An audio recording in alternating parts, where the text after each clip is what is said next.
एखाद्या चित्रपटामध्ये मालिकेमध्ये ऐतिहासिक वास्तू ज्यावेळेस दाखवली जाते ती खूप मोठ्या प्रकारे खूप मोठ्या प्रमाणावर प्रकाश झोतात देते. तिचा TRP खूप वाढून जातो आणि समाज त्या ठिकाणी खूप मनावर गर्दी करतो. ज्यावेळेस तो समाज गर्दी करतो तो ट्रेंड असेपर्यंत गर्दी करतो.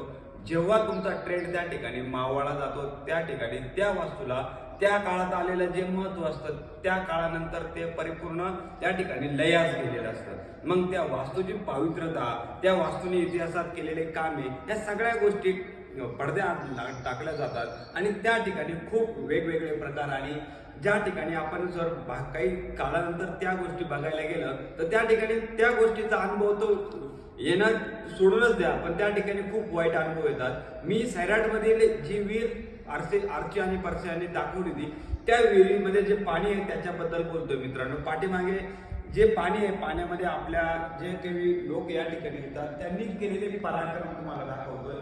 या पाण्यामध्ये तुम्ही बघा पाण्याच्या संपूर्ण बाटल्या त्या ठिकाणी आहे. त्यानंतर ही जी विहीर आहे त्या भिंतीवर बऱ्याच लोकांनी ती विहीर आपल्या नावावर करून घेतलेली आहे. आपलं स्वतःचं नाव टाकलंय, आपल्या प्रेयसीचं नाव टाकलंय.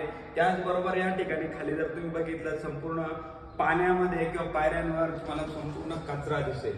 तर ही जबाबदारी कोणाची किंवा या ठिकाणी जबाबदारीने वागणं हे नेमकी काम कोणाचं आहे हा प्रश्न या ठिकाणी पडत असतो.